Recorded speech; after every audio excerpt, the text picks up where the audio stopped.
아무리 노력해도 문제에 대한 바른 이해가 없으면 우리는 문제를 해결할 수가 없습니다.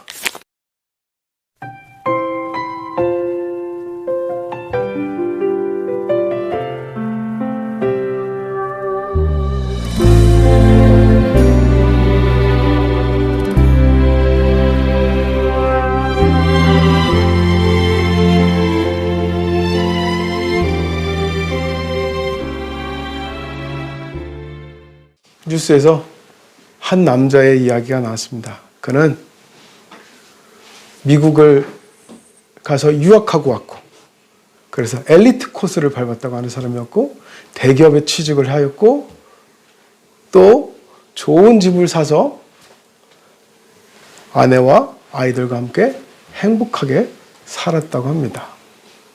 그런 그가 어느 날 사업을 하게 됐는데, 알고 보니까 그 사업을 주선한 친구가 그 사람에게 사기를 친 거였어요.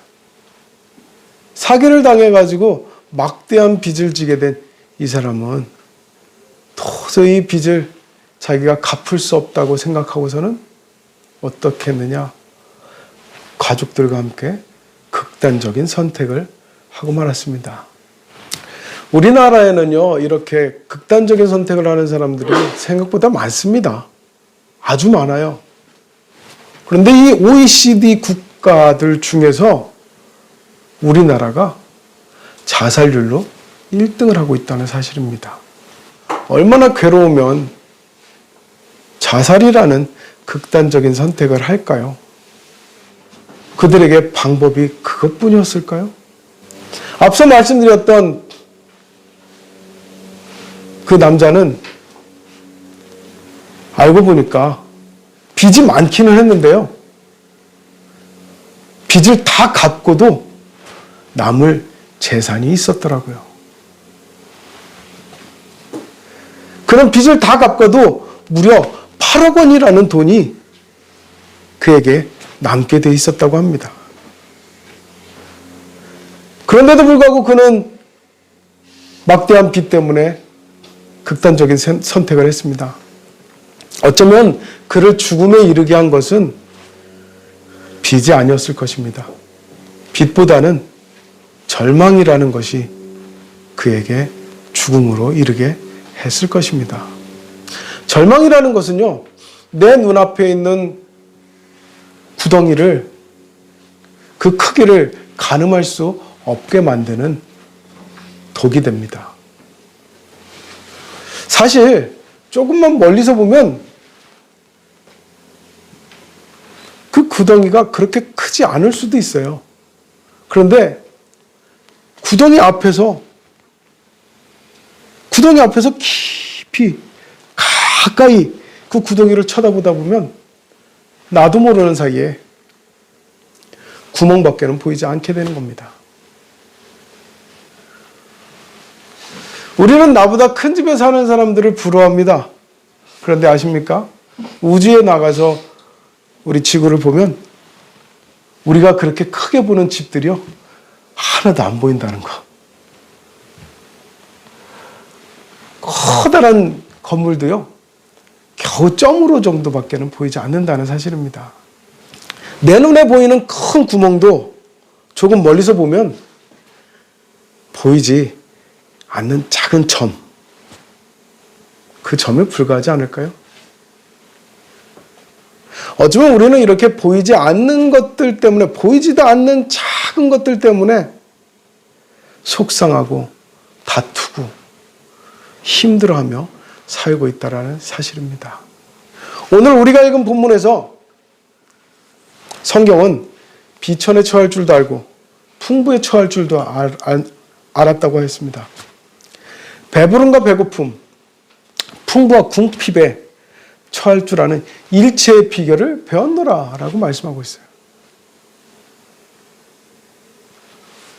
우리가 읽는 것은 참 쉽습니다. 그렇구나. 그런데 사실 이것은 쉬운 일이 아닙니다. 자, 여러분들이 한번 상상해 보십시오. 제게 지금 스마트폰이 있는데, 자, 지금 우리는 대부분 다 이 스마트폰을 써요. 그렇죠? 스마트폰을 쓰니까 편리한 게 참 많습니다. 스마트폰으로 은행 거래도 할 수 있고요. 카드 결제도 할 수 있고요. 또 이 스마트폰으로 사진도 찍고요. 스마트폰으로 또 내가 원하는 정보를 검색할 수도 있고 등등등 할 수 있는 일이 참 많아요. 그런데 만약에 우리가 스마트폰을 쓰다가 다시 옛날처럼 끼기기기기기기기기 다이얼 돌리는 전화기를 쓰게 된다면 여러분들은 어떠시겠어요? 또 내가 30평 정도 되는 아파트에서 살다가 갑자기 5평짜리 원룸에서 산다고 하면은 여러분들은 어떠시겠습니까? 아마 가지고 있던 짐을 다 집어넣지도 못할걸요. 도시의 수세식 화장실을 쓰다가 산골에 있는 어느 초라한 움막에서 푸세식 화장실에 내가 쓰려고 한다면 여러분들 하실 수 있겠어요? 쪼그리고 앉아서 아마 달에서 쥐 나는 경험을 하게 될 것입니다. 그때 우리는 분명히 불평이 나올 거예요. 아, 내 스마트폰이 고장나가지고 이런 전화를 써야 돼? 아, 내가 사업하다가 망해가지고 30평 아파트에서 내가 5평짜리 원룸에서 살아야 돼? 아, 내가 도시에서 살다가 이 한 골짜기 와가지고 내가 이렇게 푸세식 화장실에서 진짜 달에 쥐나면서 내가 볼일을 봐야 되는 거야? 이러면서 불만이 쏟아져 나오지 않겠습니까? 어떤 상태에서도, 어떤 상황에서도 불평하지 않고 불만 없이 살 수 있는 일체의 비결을 배운다는 것은 쉬운 일이 아닙니다. 이것을 가능하게 하는 방법은 뭐냐면 목적성입니다. 인생의 목적성. 인생의 목적성을 가지면 앞서 말씀드렸던 것처럼 다이얼로 거는 전화라도요, 정말 절박하게 사용하게 되고요. 5평짜리 원룸에서도요, 몸을 꾸기면서 잘 수가 있어요. 얼마 전에, 그 TV 프로를 잠깐 보니까 거기에 연예인들이 딱 보면은 돈도 많을 그런 연예인들이 어디서 자냐면 길가에서 잠을 잡니다. 왜요? 무엇 때문에? 술 먹어서 그런 게 아니에요. 방송 때문에. 방송 때문에 길가에서 자요. 길가에서만 자나요? 들판에서도 자고요. 운동장에서도 자고요. 심지어는 얼음판 위에서도 잠을 자더라고. 얼음판 위에서. 입 들어갈 줄도 모르고. 일어나가지고는 정말 막 온몸이 다 얼어 죽는 줄 알았어. 그러면서 일어나는 걸 봤어요. 그들이 그렇게 참아내는 이유가 뭘까요? 평소에는 정말 값비싼 맛집을 찾아서 다녔을 그 사람들이 어떤 경우에는요, 찬밥에 간장 하나 줬는데 그것을 막 맛있게 퍼서 먹더라고요. 왜요? 무엇 때문에? 방송이라는 목적성 때문에 그런 일을 감당하는 거예요. 때로는 막 넘어지고 깨지고 자기가 초라해지는 부끄러움조차도 감당을 합니다. 방송 때문에요. 사도 바울이 이보다도 더한 괴로움과 고통과 고난을 기꺼이 참고 감내할 수 있었던 이유는 무엇일까요? 그는 이렇게 말합니다. 내게 능력 주시는 자 안에서 내가 모든 것을 할 수 있노라 라고 말씀하고 있습니다. 아멘. 내게 능력 주시는 자 안에서. 다시 말하면 그의 인생의 목적이 복음 전하는 것이 되고 나서 복음 전하기 위해서 주님과 함께 간다면 나는 이겨낼 수 있다. 나는 참아낼 수 있다. 나는 기꺼이 그것을 받아들일 수 있다라고 그는 여기기 시작했다는 것입니다. 복음을 전하겠다는 목적성 때문에 그는 욕도 먹고, 어디 가서 욕 먹을 사람이 아니에요. 어디 가서 맞을 사람이 아닌데 맞고, 어디 가서 굶주릴 사람이 아닌데 굶주리고, 어떻게 해서 손 벌릴 사람이 아닌데 손 벌리고, 이런 일들을 기꺼이 감당했다는 거예요. 왜? 그것이 하나님의 영광을 위하는 길이라면, 그것이 하나님의 복음을 전하는 길이라면 기꺼이 하게 되더라는 거예요. 기꺼이 고생도 안 하고 고난도 안 당하고 인생의 여러 가지 어려움들을 얼마든지 피해갈 수 있는 그런 사람이에요. 누가? 사도 바울이. 그의 출신 배경을 보면은요, 그는요, 아버지가 바리새인이에요. 그리고 아버지가 로마 시민권자예요. 그래서 그는 나면서부터 로마 시민권자였습니다. 다시 말하면 부유한 집안에서, 권력도 있는 집안에서 태어났다라는 거예요. 거기다가 그는요, 그 당시에 최고로 유명하다는 곳에서 공부를 했어요. 엘리트였어요. 그러니 그러한 그가 굳이 얼마든지 탄탄하고 부유한 평안한 삶을 살 수 있지 않았겠어요? 그런데도 불구하고 그가 궁핍하고 빈곤하고 괴롭고 힘들고 어렵고 외롭고 슬프고 고통스러운 그런 길을 기꺼이 갈 수 있었던 그 이유는 무엇일까요? 그런 말합니다. 고린도전서 10장 31절에 말하기를, 그런즉 너희가 먹든지 마시든지 무엇을 하든지 다 하나님의 영광을 위하여 하라라고 말씀하고 있어요.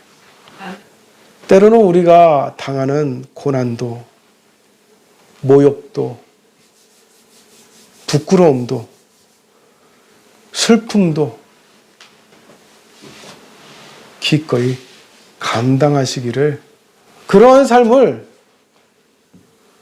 내 삶이 아닌 남의 삶으로 부정하지 않기를 주의 이름으로 간권드립니다. 예수님도 그러셨잖아요. 내가 고난을 받음으로, 내가 십자가의 죽음으로 무수히 많은 그리스도인들을 구원할 수 있다면 기꺼이 내 몸을 내어주셨잖아요. 무엇을 위해서요? 복음을 위해서. 사도 바울도 그랬던 것입니다. 복음을 위해서라면 우리도 마찬가지입니다. 내가 고난을 받는 것이 하나님의 뜻이라고 한다면, 그것을 통해서 하나님께서 나를 사용하시고자 한다면, 내가 슬픔을 당하고 내가 외롭고 내가 정말 힘든 그런 상황이 내가 다 이해는 되지 않지만, 그럼에도 불구하고 하나님께서 그것을 쓰시고자 나를 연단시키는 거라면, 하나님께서 나를 그곳에 보내는 것이라면, 내가 하나님 앞에 그런 일을 당하는 것이라면, 하나님 앞에 내가 불평하고 원망하고 괴로워하기보다는 우리의 고백은 이러해야 될 것입니다.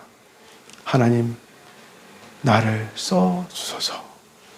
이 생명도 달라시면 십자가에 놓겠으니, 허울 뿐인 육신 속에 미랄로 썩게 하소서. 이 고백이 우리의 고백이 되기를 바랍니다. 우리가 산다는 것에서 참으로 많은 괴로움들을 느끼고 살아갑니다. 그래서 우리는 늘 죽겠다라고 말하죠. 힘들어 죽겠다. 배고파 죽겠다. 슬퍼 죽겠다. 심지어는요, 좋아도 죽겠다요. 좋아 죽겠다. 우리가 힘들고 괴롭고 어렵고 슬플 때 그 모든 것들을 참 견디기 힘든 이유는 무엇이냐면, 바로 우리가 그것 자체만 보기 때문입니다. 내가 힘든 것, 그것 자체만 보기 때문에 죽겠는 거예요. 내가 슬픈 것, 그것 자체만 보니까 내가 죽겠는 거예요. 내가 외로운 것, 그것 자체만 보니까, 내가 가난한 것, 그것 자체만 보니까 죽겠는 거예요. 내가 지금은 배고픈데 그 배고픔이 장차 하나님의 영광을 위한 것이라면 어떻게 하시겠어요? 참을 수 있지 않습니까? 아멘. 그래서 우리가 심지어는 며칠씩 굶기도 하잖아요. 어떻게? 왜? 금식을 하잖아요. 그죠? 금식 왜 해요? 금식 기도. 뭐 가난함 체험하기 위해서 하나요? 아니잖아요. 몇 개씩 굶는 사람들 얼마나 힘든지 그거 체험하려고 금식하지 않잖아요. 금식하는 가장 큰 이유가 뭐예요? 그것을 통해서 하나님께 영광 돌리고자 하는 것이잖아요. 굶는 괴로움도 하나님의 영광을 위해서라고 한다면 우리는 기꺼이 참아낼 수 있어요. 내게 닥친 슬픔이, 내게 닥친 괴로움이, 내게 닥친 고난이 그것이 장차 하나님이 나를 사용하시기 원하는 그러한 길이라면 할 수 있지 않겠습니까? 힘들어도 창피한 것도 우리는 할 수 있습니다.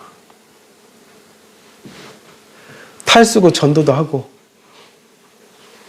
호떡 구우면서 사람들한테 나눠주기도 하고 전도지 한 장 들고서는 굽신거리면서 받아가세요. 받아가세요. 이러잖아요. 그게 다 무엇을 위해서 하는 거예요? 먹고 살려고 하는 게 아니잖아요. 누구를 위하여? 하나님 영광. 주님의 영광을 위하여. 할렐루야. 복음을 위해서. 그렇죠. 너희는 먼저 그의 나라와 의를 구하라. 예수님이 말씀하시잖아요. 내 인생의 목표, 내 인생의 목적도 소중하지만 우리의 인생의 목적과 목표가 거기에 머물지 않고 우리의 인생의 목적과 목표 위에 하나님의 영광을 위하여, 복음을 위하여라는 목표가 세워지기를 바랍니다. 아멘. 그러면 우리는 우리의 불행을, 우리의 어려움을, 우리의 슬픔을 이겨낼 수 있습니다. 하나님께서 나를 통하여 그것조차도 사용하시겠다고 한다면 이 작은 나를 통하여 사용하시겠다고 한다면 얼마나 영광스럽습니까? 우리는 이 영광을 위해서 부름받은 그리스도인입니다. 아멘. 영광의 그리스도인이 되기 위해서 오늘도 믿음으로 승리하는 성도들이 되시기를 주의 이름으로 축원합니다. 아멘. 아멘. 우리의 매일매일에 닥치는 여러 가지 환난과 고난과 어려움만 보지 마시고 이 속에서 하나님께서 어떻게 나를 이끌어 가시는지, 하나님께서 어떻게 나를 쓰시는지, 하나님께서 어떻게 하나님의 영광을 위해서 나를 도구로 사용하시는지 기대하시길 바랍니다. 그 기대를 통해서 오늘의 어려움과 오늘의 힘듦과 오늘의 괴로움과 오늘의 슬픔, 오늘의 외로움을 능히 이기게 하실 주님의 능력을 여러분들이 소유하게 되시기를 주의 이름으로 축원합니다. 우리는 우리에게 능력 주시는 자 안에서 모든 것을 할 수 있습니다. 이것이 바로 우리에게 닥친 모든 것을 이길 수 있는 일체의 비결인 줄 믿으시기 바랍니다. 아멘. 기도하겠습니다. 은혜로우신 하나님 아버지, 일체의 비결을 배우게 하여 주옵소서. 우리에게 닥쳐오는 모든 슬픔과 괴로움과 어려움들이 장차 하나님의 영광을 위하여 사용하시기 위한 그런 목적이 있다는 것을 우리로 믿고 능히 감당할 수 있는 저희들이 되게 하여 주시옵소서. 고난 자체만 보지 말게 하소서. 슬픔 자체만 보지 말게 하시고 우리의 인생 속에 함께 하시는 하나님의 섭리를 보고 깨달을 수 있는 저희들이 되게 하여 주옵소서. 사람의 눈으로 보지 말고 주님의 눈으로 볼 수 있는, 주님의 마음으로 볼 수 있는 저희들의 믿음이 되게 하여 주시옵소서. 능히 우리에게 닥친 모든 삶에 하나님의 거룩한 목적이 있음을 믿고 그 목적을 향하여서 끝까지 믿음으로 나아갈 수 있는 저희들 되게 하여 주시옵소서. 예수님의 이름으로 기도드리옵나이다. 아멘.